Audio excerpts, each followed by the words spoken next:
name is David Serero, and I have the pleasure today on iHeartRadio and many other platforms to have the wonderful, the amazing, we call her the Gen Z punk rock musician, but she's way more than that. The wonderful, the gorgeous, the amazing BAILEY SPINN. BAILEY, how are you? I'm so good. Thank you so much. What an opening. I feel so special now. You say that, but you are special, and I'm not the only one to think about it, So you're absolutely wonderful. So congratulations for all the great things that you've done in your career, and all you have accomplished and building this amazing community of yours. So who are you? I started out as a social media star. It was always one of my dreams to be some kind of influencer. I wanted people to watch me. I felt like I had something to say. And so I started just posting myself online and trying to figure out what kind of things I liked and what kind of audience would follow me. But I was also always really, really into music. I was such a music person. I played a lot of instruments like the ukulele, the flute, the trombone. I play the guitar now. I loved Broadway. I went to a bunch of shows with my dad, and I was always too anxious to perform or sing for anyone. So nobody really knew that I enjoyed this. And I actually started weightlifting and listening to rock music, kind of ironically, because it would get me hyped up. It's very high energy. But the more I listened, the more I liked it. And that's where all this punk rock music really originated, because I was like, I feel like I have something to say. I'm a little angry all the time. I'm a little angsty. And so it was the perfect route for me to go down. I'm just such a punk rock fan. Wow, and I hope you won't be angry anymore, because you shouldn't be angry, like, Only in the songs, not in real life. yeah. If I am angry, I look at your video, I'm not angry anymore. I think life is amazing, and Yeah. so is your wonderful new EP. Again, congratulations. My Worst Enemy. So you mentioned like your influences being punk rock and all of that. For some reason, I hear a lot of country. I hear a lot of pop music. Am I wrong to think that? I heard even some Taylor Swift at some point. Like the recent, more of her recent sound. Who are the artists who influenced you the most? Because it's funny you mentioned Broadway, because Broadway is really my thing. But there's a lot of theatrical in your music video. We see it right away in your lyrics. And also in your video. So tell me about all these influences of yours. The country and the Taylor Swift definitely makes sense. I'm a huge Taylor Swift fan, but also I grew up in Virginia, and I do catch myself in some moments. I do have a little bit of a, Virginia accent. It's sounding a little more Southern than I would like, especially on like I say feelings, which sounds a little bit odd, but I take a lot of inspiration from Broadway because that's how I learned how to sing. I love storytelling and really immersing people into it. And I had a problem with diction for the first parts of my singing career because you could hear every single word that I was saying, which isn't a bad thing, but the country does make sense. And I take a lot of inspo from Paramore, Avril Lavigne. Avril Lavigne is like my favorite person ever. I say that all the time, but I love guitars and rocking and being able to headbang and all the energy. Well, definitely, I'm very glad. So you're a Swiftie, right? I would say so, yes. I'm a I little bit am of an also old a Swiftie. Swiftie. I'm Swiftie and Jewish. I'm both. Oh yeah. I Taylor Swift was the first concert that I ever went to. I think it was the Wow. Red Tour. It was like way back when I was like 13, but I love her. Good for you. Well, I'm sure she's listening and she says hello, right, Taylor? I So, hope so. let's talk about, from what originally uh, got really your name out there was these viral videos that you were doing. How many followers you have on TikTok? Like 14 million? Is that what it is? Yeah, I think it's 14.8 million, which is just insane to me. I don't even really process it anymore. I don't Wow. know how I got there. It 14.8 million, it's 14.799,000 more than me. So, but But how, that's how okay. You're do gonna you get there. grow? But how do you grow BAILEY Spin? How do you grow your a community? Like, how do you start? How do you say, okay, I'm gonna open my TikTok channel? What do you start to do? Like, what is your, I would say, your editorial line when you choose to do your videos? Like, how do you come up with all that idea? I'm a very creative person. I've always been more like artistically minded. So a lot of my ideas come from things that I just see around me. I got a lot of inspiration actually from music for content. And I really tell other people to just take inspiration from the things that you love and the things that actually inspire you.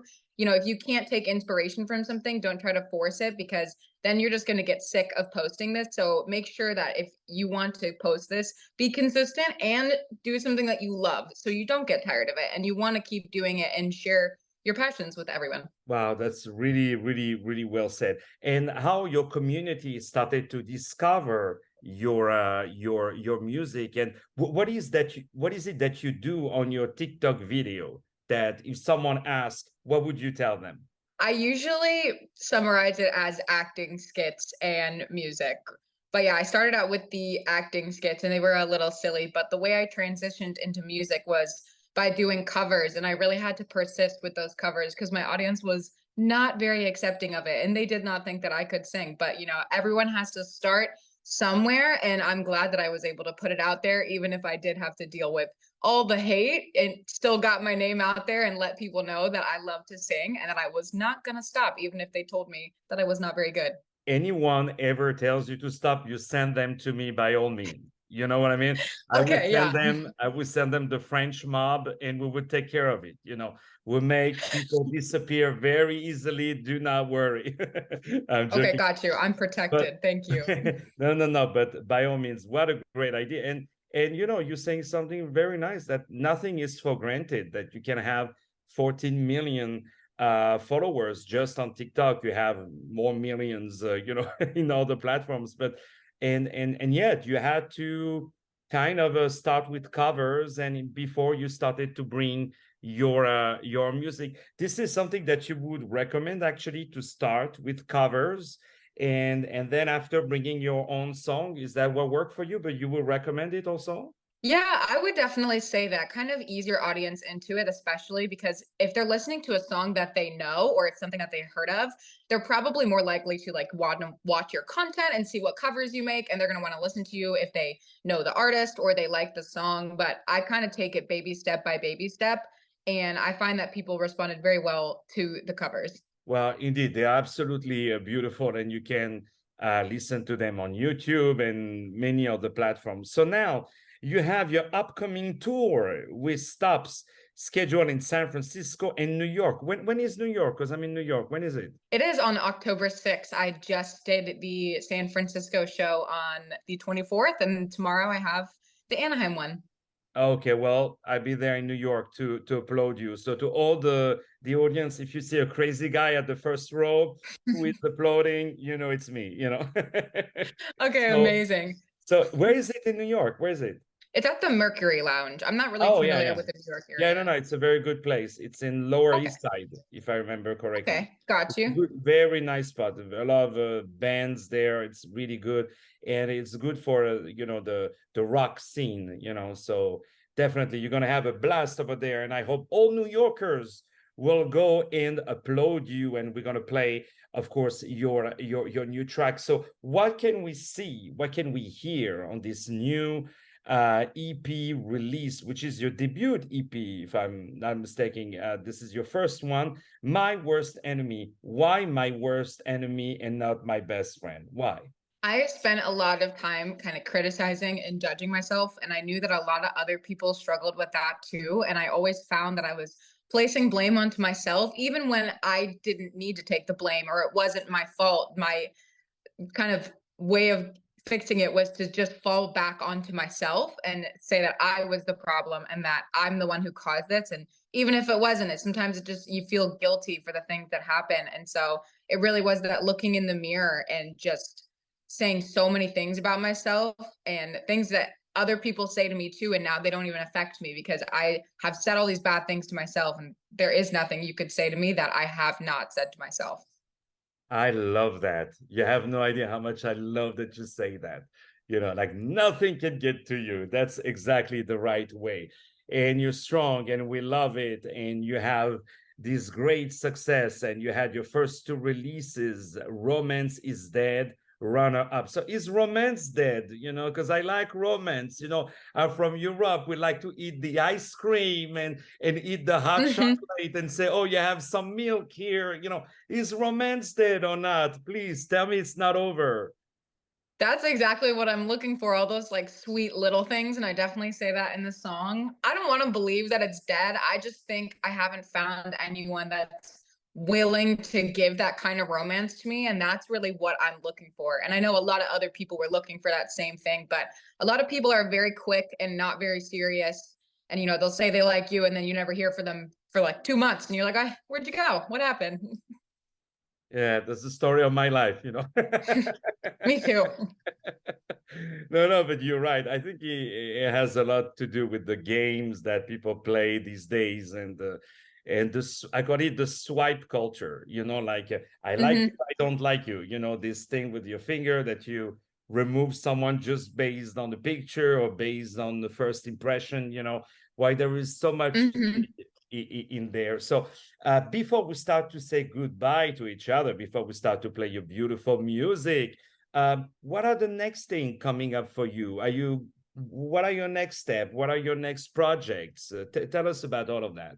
I have been working on a lot of music behind the scenes because I really wanted people to know that I was serious about music and I really want to push myself fully into this career path. So I have a couple songs that are unreleased that I've been playing on my tour that will definitely be released soon. I definitely have a single that will be coming out soon. I wrote this song and I was like, this has to come out immediately. It has become one of my favorites. So I cannot wait to share that with the audience, and they can probably expect another drop of songs from me. The only thing that matter to me about your future project is, will I be the first one to know? That's the only thing I want to know. You know, would I be Yeah. the first one? That's all. That's all. That's all. We'll So email it to you before we post it. please, please, please, please. I want to have the song and I want to play it exclusively. You know, I love to say exclusively, you know, because everybody played it, but I pretend that I get the prime, you know. But, Like I ladies had it and first. I listen. I am so happy to have you. You're absolutely wonderful, and congratulations for all the great things you're doing. And please go on October 6th, right, in New York Mhm. City at the Mercury Club. It's a really great venue. Say hello to them, and they always have wonderful artists. The Mercury venue, you're going to see the gorgeous, the wonderful, the amazing BAILEY Spinn. Let me spell it for you because a lot of people sometimes ask me, how is it spelled? BAILEY Spinn, SPINN. She is wonderful. Ladies and gentlemen, my dear BAILEY Spinn, this is your show. This is your radio show. You come in, out, you have the key. You come in, this is yours. It all belongs to you. You can do whatever you want. You have the key. It's yours. Thank you. Thank you so much. Ladies and gentlemen, my name is David Serero. I had the pleasure to have today on the Culture News on iHeartRadio, the wonderful, the gorgeous, the amazing BAILEY Spinn. She has released her debut EP called My Worst Enemy, You. She will be in New York October 6th at the Mercury Club. She released her first EP, My Worst Enemy. Go to listen to it. She got billions of views and she has millions of followers on TikTok. You can follow her. She does really great things. And now we are going to listen some songs from her EP, My Worst Enemy. It's a very rainy day today in New York, but BAILEY Spinn brought us the sun. Have a lovely day. Pleasure having you all.